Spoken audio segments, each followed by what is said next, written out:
बलूचिस्तान में दुश्मनों के एक और बुज़दिलाना वार की। जिला बारखान में नामालूम मुसल्लह मुल्जिमान ने 7 अफराद को बस से उतार कर कत्ल कर दिया। वो तो यहाँ तक गए कि बलूचिस्तान में सूरत हाल इतनी गंभीर है कि 5 से 7 ज़िले अगर इंडिपेंडेंस का ऐलान कर दें तो यूएन भी उनको मान लेगी। ये बड़ा सीरियस इशू है। Balochistan is a serious issue, और जिसको अंग्रेजी में कहते हैं फेस्टरिंग इशू है बहुत दिहाइयों से। बलूचिस्तान को किस तरीके से डिसइंटीग्रेट किया जा रहा है, बलूचिस्तान को, पाकिस्तान को किस तरह तोड़ने का प्लान है। There are 3 plans. Number 1, violence इतनी शिद्दत से करें कि उसको बढ़ा दें। जिस तरह से बलूचिस्तान के अंदर आवाज़ें उठ रही हैं और जैसे वहाँ पे रियासती पॉलिसी की वजह से नफरत फैल रही है, ये पॉलिसी काम नहीं करेगी और खुदा न खास्ता इसका कोई बड़ा नुकसान हो जाएगा। इस वक्त बलूचिस्तान में हालात जो हैं वो जंगी बुनियादों पर ख़राब हो गए हैं। 4 से 5 ऐसे अजला हैं बलूचिस्तान के अंदर जिनमें ना पाकिस्तान का झंडा लहराया जा सकता है और ना ही पाकिस्तान का तराना पढ़ा जा सकता है। मुसल्लह अफराद ने मुसाफिर बस को रोका और उसमें सवार अफराद के शनाख्ती कार्ड चेक करने के बाद 7 मुसाफिरों को उतारा और फिर गोलियां मारकर कत्ल कर दिया। पाकिस्तान के अहम तरीन इलाकों में से एक इलाका पाकिस्तान की दिलो जान बेहतरीन स्ट्रेटेजिक एनवायरनमेंट होनी चाहिए, लेकिन नहीं है। जो अमूमी प्रेस रिलीजेस हैं उसी तरह की जिनमें हम अपने आप को नंबर 1 करार देते हैं, और जिस तरह की हमारी लाइनें हैं कि पाकिस्तान रहती दुनिया तक रहने के लिए बनाया गया था, हालांकि 1971 में हम इसे 2 टुकड़े कर चुके हैं। ये जो ओवर कॉन्फिडेंस में बैठे हुए हैं, ये अपने आप को बहुत बड़ी तोप समझा जा रहा है और ये समझ रहे हैं कि जी बलूचिस्तान के लोगों को आप दबा लेंगे, बलूचिस्तान के लोगों को आप डरा धमका लेंगे। पाकिस्तानी फौज ना, it has become a corporate, it is no longer an army. वो फौज वाली इनमें ना डिसिप्लिन है ना वो ऑनेस्टी है। अफसोस होता है इस चीज़ के ऊपर कि नौजवानों को लापता किया जा रहा है, और ये जिन्हें लापता किया जाता है इनको छोटे छोटे हुकूमत खानों में डाल देते हैं, टॉर्चर किया जाता है। बाद औक़ात कई लोगों की लाशें में। खबर आपके सामने बलूचिस्तान से रखते हैं जहां पर हालात कशीदा तो थे ही, अब जंगी बुनियादों पर ख़राब हो रहे हैं। कल रात की खबर है कि कोयटा से फैसलाबाद को आती हुई एक बस को रोकने की कोशिश की गई। बस नहीं रुकी तो उस पर फायरिंग की गई, उसके टायर फाड़े गए। जब बस रुक गई तो उसके अंदर चढ़कर लोगों के शनाख्ती कार्ड चेक किए गए और जो पंजाबी उस बस के अंदर सवार था उसको नीचे उतार कर कत्ल कर दिया गया। जी हाँ, कोयटा से फैसलाबाद की तरफ आने वाली ये जो बस थी, इसमें तकरीबन दर्जन भर के करीब लोगों को बस से उतार कर उनके शनाख्ती कार्ड देखने के बाद, इस बात का बिल्कुल मुकम्मल तसल्ली करने के बाद, तयन करने के बाद कि उनमें जिन लोगों को उतारा गया है वो उनका ताल्लुक पंजाब से है, उनको चुन चुन कर सरों में गोलियां मारकर वहां कत्ल कर दिया गया। उसके बाद जो प्रेस रिलीज़ हमारे सामने आई है वो वही है जो अमूमी प्रेस रिलीजेस हैं उसी तरह की जिनमें हम अपने आप को नंबर 1 करार देते हैं, और जिस तरह की हमारी लाइनें हैं कि पाकिस्तान रहती दुनिया तक रहने के लिए बनाया गया था, हालांकि 1971 में हम इसे 2 टुकड़े कर चुके हैं। और अभी ये सिर्फ हम नहीं कह रहे, आगे आपके सामने मौलाना फजलुर रहमान का एक बयान रखते हैं और फिर उमर अयूब का एक बयान रखते हैं, तो आप ख़ुद सोचेंगे कि एक तरफ आप बलूचिस्तान के हालात देखें और दूसरी तरफ आप हमारे जो मिलिट्री की टॉप लीडरशिप है उनके मामलात देखें, तो आपको ख़ुद समझ आएगी कि प्रायोरिटीज़ जो हैं वो बहुत ही ख़तरनाक सिमत पर जो है वो रखी गई हैं। फजलुर रहमान कहते हैं कि मैं इलेक्शन से पहले अफ़गानिस्तान गया, तालिबान हुकूमत को पाकिस्तान की रियासत की तरजीहात से आगाह किया, एक एक नुक्ते पर कायल किया। उन्होंने कहा हम इन खतूत पर पाकिस्तान के साथ चलने को तैयार हैं। किसने इस पर पानी फेरा और वो प्रोसेस रोक दिया। मेरी रियासत के करता धरता इतने नाअहल साबित हुए कि किए कराए काम को भी निभा ना सके। फजल रहमान साहब कह रहे हैं कि जो बलूचिस्तान में मौजूदा सूरत हाल है वो जो करता धरता है, अब सबको पता है करता धरता तो एक ही शख्सियत है, कोई और नहीं है।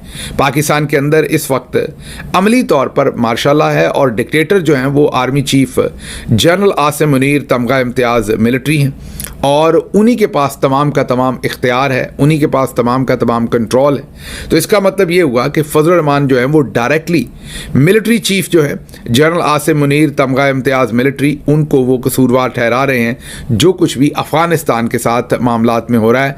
और स्पेसिफिक टू जो ज़ाहिर है अफ़गानिस्तान के साथ जो मामलात हैं वो तो ज़्यादा KP में है, लेकिन उसका फिर तमाम का तमाम नज़ला जो है वो बलूचिस्तान में भी गिरता है और मामलात ज़्यादा ख़राब होते हैं। इसी से एक जुड़ा हुआ उमर अयूब साहब का बयान है, जो ये कहते हैं कि वो कई महीनों से ये बता रहे हैं कि इस वक्त बलूचिस्तान में हालात जो हैं वो जंगी बुनियादों पर ख़राब हो गए हैं। 4 से 5 ऐसे अजला हैं बलूचिस्तान के अंदर जिनमें ना पाकिस्तान का झंडा लहराया जा सकता है और ना ही पाकिस्तान का तराना पढ़ा जा सकता है। ये जो वाक़या है इसमें 2-3 चीज़ें मेरे ज़हन में आ रही हैं। एक तो ये है कि मुझे ये भी शक है कि हो सकता है ये पाकिस्तान की सिक्योरिटी फोर्सेस ने खुद जो है वो बलोच बन के तो नाका लगा के तो पंजाबियों को नीचे उतार के उधर ले जाके मारा है, पीछे से फिर वो निकल गए दूसरी गाड़ी में बैठ के, ताकि पंजाब में जो इस वक्त बलूचिस्तान के हक में एक फिजा बन रही है आम लोगों के बीच में, जो कह रहे हैं कि भाई बलूचिस्तान में ये मार धाड़ बंद की जाए, पाकिस्तानी फौज को वहां से निकाला जाए, तो पंजाब के अंदर बलोच कौम के खिलाफ एक नफरत पैदा करने के लिए इस किस्म का ये ड्रामा किया गया है। एक तो ये इसका मुझे पहलू नजर आता है कि हो सकता है ऐसा भी हो, वरना आमतौर पर अब तक कोई ना कोई बलोच तंजीम जो है वो रिस्पॉन्सिबिलिटी क्लेम कर लेती है। हो सकता है सुबह तक या कल शाम तक मजीद तफसीलात सामने आए, क्योंकि अगर तो बलोच शर्मचारों ने यह काम नहीं किया तो फिर वो एक तरदीदी बयान जारी करेंगे।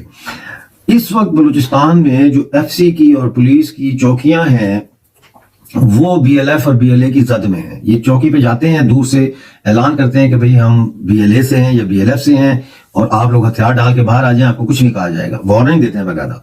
जो आ जाते हैं उनसे ये उनका असला ले लेते हैं, अंदर जो असला होता है वो भी इकट्ठा कर लेते हैं और फिर चौकी को आग लगा देते हैं।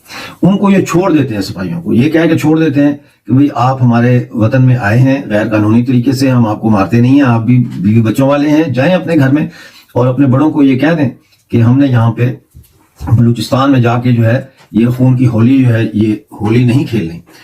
अब ये खबर कई जगहों तक पहुंची है और हर चौकी में ये बात फैल गई है कि जी बलोच शर्मचार जब आते हैं और वो कहते हैं हथियार डाल दो तो हथियार डाल दो, लड़ने की जरूरत नहीं है, जान तो बचेगी।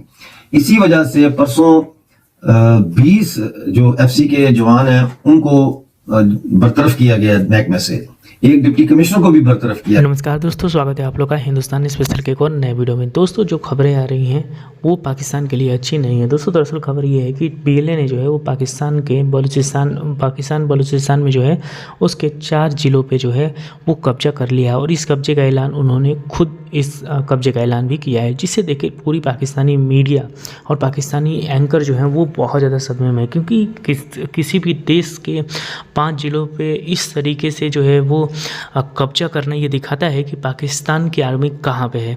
और यही पाकिस्तानी मीडिया कह के रो रही है कि हम लगातार 4 साल 5 सालों से यही बात पे रो रहे हैं कि आखिरकार हमारी जो आर्मी है वो कर क्या रही है। क्योंकि जिस तरीके से बीएलए लगातार पाकिस्तानी आर्मी को मार रही है, जिस तरीके से पुलिस वाले मारे जा रहे हैं, जिस तरीके से जहाँ पे बीएलए चाहती है, जहाँ पे टीटीपी चाहती है वो वहाँ पे अटैक कर देती है, लोगों को मार देती है और पाकिस्तानी आर्मी को पता नहीं चलता। तो ये कहीं ना कहीं एक रोने वाली बात तो पाकिस्तान के लिए है, क्योंकि जिस तरीके से ये सब चीज़ें हुई हैं उसको देख के तो साफ कहा जा सकता है कि पाकिस्तान की स्थिति बहुत ज़्यादा ख़राब है।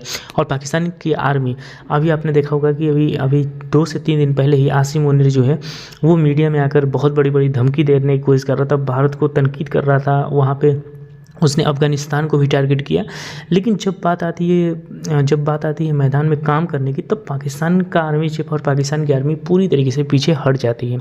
और जिस तरीके से टीटीपी ने ये करके दिखाया है, ये कहीं ना कहीं दिखाता है कि पाकिस्तान की आर्मी पूरी तरीके से इन सब चीज़ों को रोकने में फ्लॉप रही है। और अब ये बात पूरी दुनिया को पता चल गया कि बलूचिस्तान जल्द ही पाकिस्तान से अलग होने वाला है। जैसे बांग्लादेश जो है वो पाकिस्तान से अलग हुआ, अब बलूचिस्तान जो है वो भी पाकिस्तान से अलग होगा। अब देखने वाली बात है कि क्या वो भारत में ऐड होता है या फिर एक अलग राष्ट्र बनाता है। लेकिन अगर बलूचिस्तान पाकिस्तान से निकल जाता है, हाथों से निकल जाता है, तो ये कहीं ना कहीं पाकिस्तान की बहुत बड़ी नाकामी होगी कि एक राज्य जो कि लगभग 40 से 45% की मतलब क्षेत्र रखता है, अगर वो अलग हो जाता है तो फिर पाकिस्तान जो है वो कहाँ पे स्थित होगा। तो कहीं ना कहीं बलूचिस्तान के लोगों के ऊपर जिस तरीके से पाकिस्तानी आर्मी ने 75 सालों में एक कहर वहाँ पे जो है वो बरपा रखा है, उसका अंजाम अब ये हो रहा है कि बलूचिस्तान पाकिस्तान से अब अलग होने के कगार पे आ चुका है। तो दोस्तों बस आज वीडियो में इतना ही। वीडियो को लाइक और चैनल हिंदुस्तानी स्पेशल को सब्सक्राइब कर लें, क्योंकि हम अपने इंटरेस्टिंग वीडियो लाते रहते हैं। मिलेंगे इसी वीडियो से, तब तक देखते रहे हिंदुस्तानी स्पेशल।